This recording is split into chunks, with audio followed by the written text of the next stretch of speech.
In the news tonight, Their Majesties King Abdullah and Queen Rani attend the launch of the National Strategy for Human Resources Development.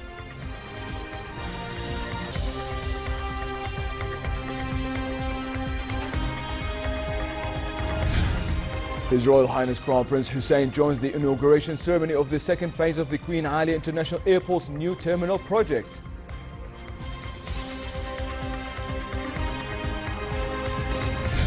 And President Obama says the United States and Russia are working to try to finalize a ceasefire in Syria that would allow more deliveries of humanitarian aid.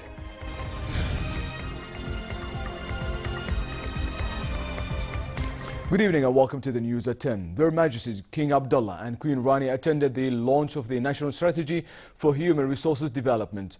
During the ceremony held at the King Hussein Business Park, the National Committee for Human Resources Development presented its recommendations to develop education in the kingdom and human resources in general. The launch of the strategy paves the way for comprehensive development of human resources in line with applicable programs and plans. This report has more. It is urgent that Jordan develops an integrated, comprehensive, strategic and well-defined system for human resources development. These were the words of His Majesty's address to the government in March last year. Their Majesties King Abdullah and Queen Rania today joined a ceremony to launch the National Strategy for Human Resources Development, in which Her Majesty Queen Rania delivered a speech on education in Jordan and the challenges it faces. The challenges our education system faces are numerous and complex.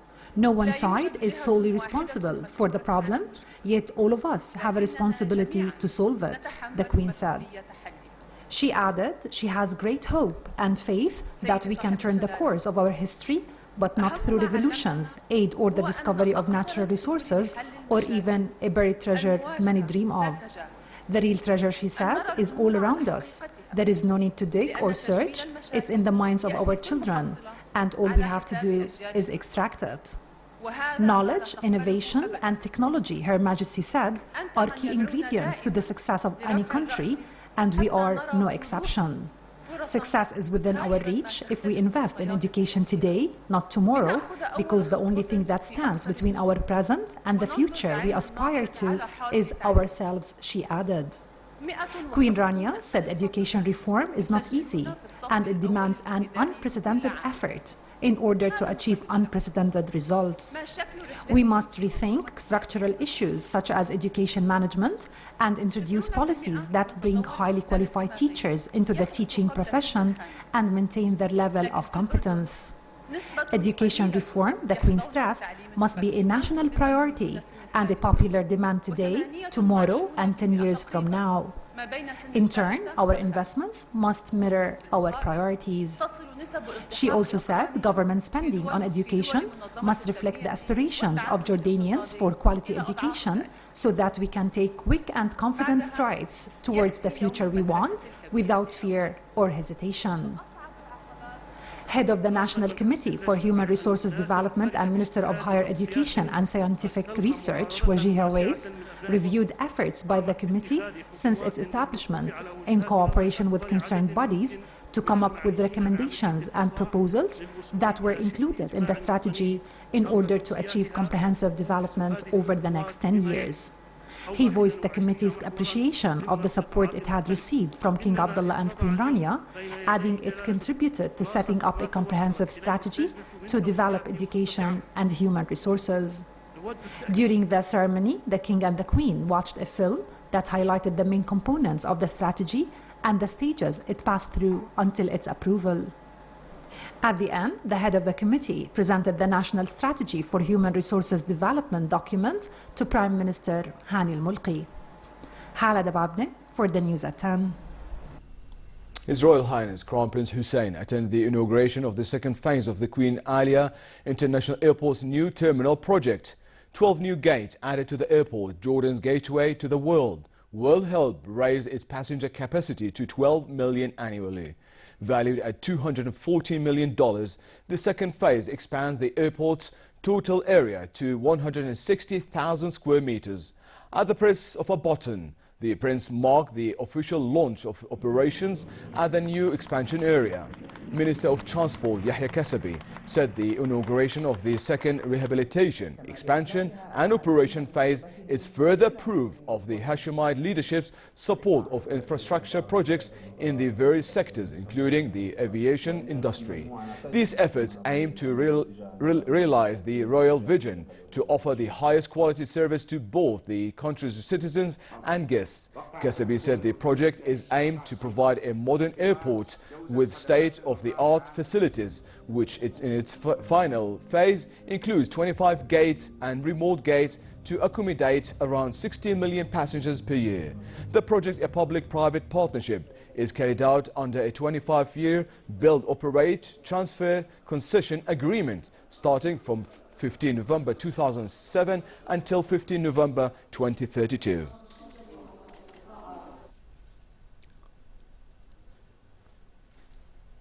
King's military advisor and chairman of the Joint Chiefs of Staff, General Mashal Az-Zibin, and his Romanian counterpart, Lieutenant General Nicolae Ioanel, held talks on military cooperation. During the meeting attended by His Royal Highness Prince Faisal, the military chiefs discussed latest regional and international developments and ways to advance military ties between the two countries' armed forces.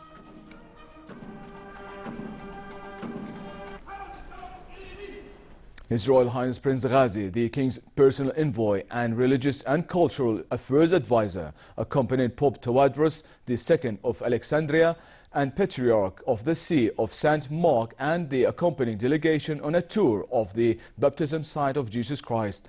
During the visit, Prince Ghazi, who heads the Board of Trustees of the baptism site, announced a generous gesture by His Majesty King Abdullah to donate 5 dirhams for expansion of the Coptic Church, which is now under construction. Pope Tawadros praised Jordan's efforts to preserve the Jordan Valley site, noting the religious and historic importance of the shrine as a key international religious tourism destination. The Pope extended an invitation to the world Christians, particularly Copts, to visit Jordan and the sacred site and signed the visitor's book. Deputy Prime Minister and Minister of Foreign and Expatriate Affairs Nasser Jude met Special Envoy of the United Nations Secretary General to Iraq, Jan Koptic. They agreed that efforts involving all parties should be stepped up to achieve security and stability in the war-torn country. Jude stressed the key role of the UN missions in Iraq and said Jordan will continue cooperation with UN agencies to carry out their role in the region. Koptic hailed Jordan's stabilizing role in the region.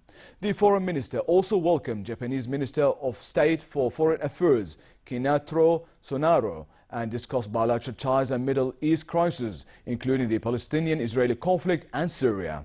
Jude said Jordan took the lead in the fight against terrorism, urging more international efforts to combat terror and extremism across the world. The minister also said the Syrian refugee crisis had placed enormous pressure on the national economy and infrastructure and heavily strained the kingdom's already limited resources. The Japanese minister said Tokyo would extend additional support to Jordan to alleviate the pressures arising from the Syrian refugee crisis.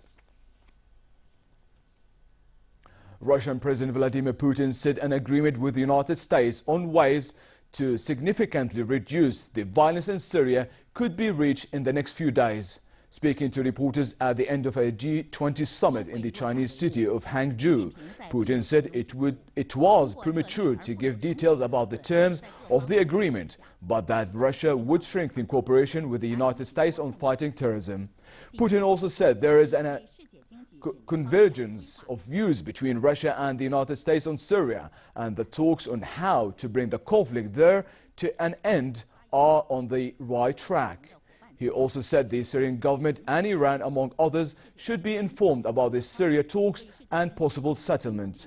US President Barack Obama also said Washington and Moscow are working to try to finalize a ceasefire in Syria that would allow more deliveries of humanitarian aid. Obama described talks with Russian counterpart Vladimir Putin as tough but productive after their meeting at the G20 summit in China. We have had some productive conversations about what a real cessation of hostilities would look like. that would allow us both, the United States and Russia, to focus our attention on common enemies like ISIL and Nusra. But given the gaps of trust that exist, that's a tough negotiation. And we haven't yet closed the gaps in a way where we think it would actually work. But my instructions to Secretary Kerry and Mr. Putin's instructions to Mr. Lavrov was to keep working at it over the next several days. German Chancellor Angela Merkel said the Russian president plays a key role in determining whether a ceasefire can be reached to let humanitarian relief into the eastern Syrian city of Aleppo. Merkel said she hoped the United States and Russia could reach agreement on a longer ceasefire that would allow humanitarian aid to be delivered. Amid the stepped-up diplomacy, the violence in Syria intensifies. More than 40 people died in at least 5 bombings in mostly government-controlled areas of Syria. The explosions took place in the city of Tartus and at a checkpoint in Sabura, Homs and Hasaka. In the government-held city of Homs in central Syria, at least 4 people were killed and 10 injured in a car bomb at the entrance to Al-Zahra neighborhood, which has long been subjected to terrorist attacks. The Hasaka bombing, which left 5 people dead, was caused by an explosive-packed motorcycle at the Marshu roundabout. The deadliest incident was outside Tartus, home to a Russian naval base on the Mediterranean coast. It was hit by 2 blasts, the second of which killed 30 civilians and injured another 17. Daesh said it was behind the Hasaka attack, which allegedly targeted Kurdish militants, but there have been no immediate claims of responsibility for the blast in 3 other areas. A suicide attack in a busy area near Afghanistan Defense Ministry in Kabul left at least 24 people dead and wounded 91. The attack, which was claimed by the Taliban, is the deadliest toll in the Afghan capital in weeks. A Defense Ministry spokesman said there were 2 blasts in quick succession in a crowded area of the city near government buildings, as well as a market near a main intersection. Troops, police and civilians rushing to help victims of the first explosion were caught in the second, triggered when a suicide bomber blew himself up. The Taliban, who stepped up their campaign against the government in recent weeks, said 58 officers and commanders were killed in the attack. The United Nations Security Council will discuss the latest missile launches by North Korea in a closed-door meeting tomorrow at the request of the United States and Japan.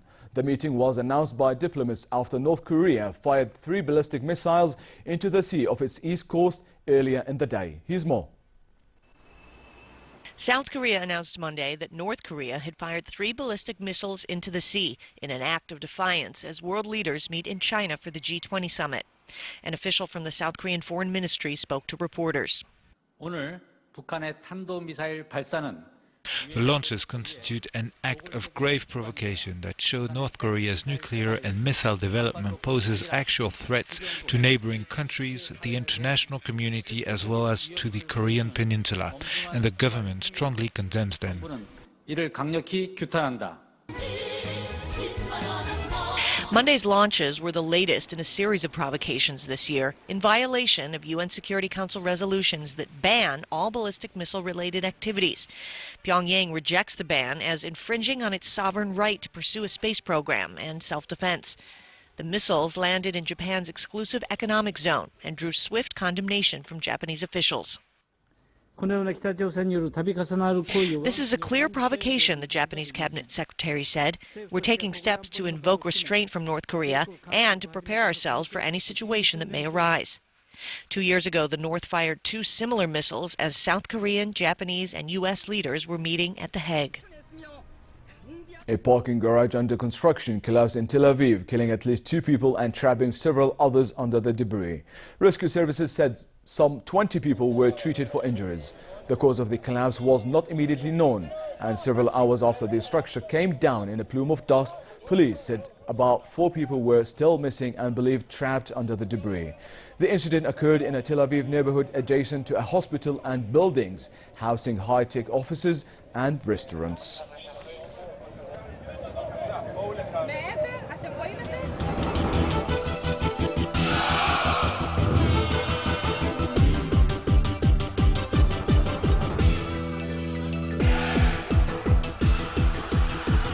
Young Frenchman Lucas Pouillet scored a stunning 5-set upset over 14 times Grand Slam single champion Rafael Nadal, winning a climatic tiebreak 8-6 to reach the US Open quarter. Playing his third consecutive 5-set match, 24th seed Pouillet, still looking for his first ATP Tour title, showed that his quarter-final advance earlier this season at Wimbledon was no fluke. Nadal, who has made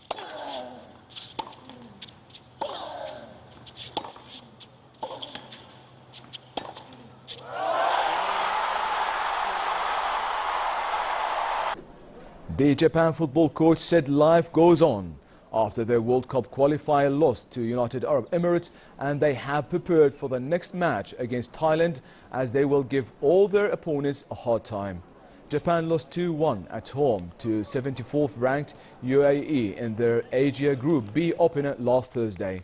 Thailand, ranked 120th in the world, have enjoyed an impressive run to the final phase of Asian qualifying and gave a good account of themselves in a 1-0 defeat to Saudi Arabia in Riyadh. Australia lead Group B on goal differences from UAE and Saudi Arabia, followed by Japan, Thailand and Iraq.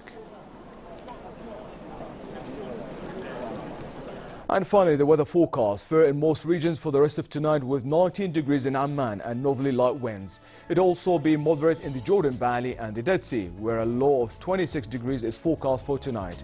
Tomorrow, normal summer conditions across many regions, but relatively hot in the Jordan Valley, the Dead Sea and Aqaba, with some low clouds and moderate winds. The Gulf of Aqaba should expect a high of 38 degrees, northerly winds and somewhat choppy seas. Next are the lows and highs for tonight and tomorrow.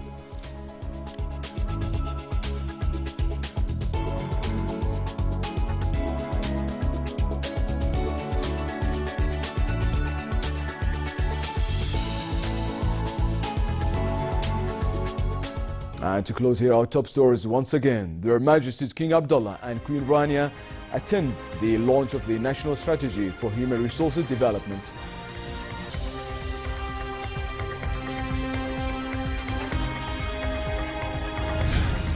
His Royal Highness Crown Prince Hussein joins the inauguration ceremony of the second phase of the Queen Ali International Airport's new terminal project.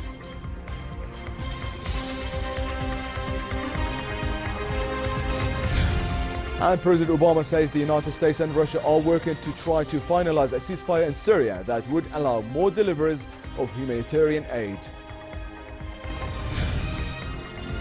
And with that, we come to the end of tonight's news. I'm Leo Balkar. Thank you for watching and have a good night.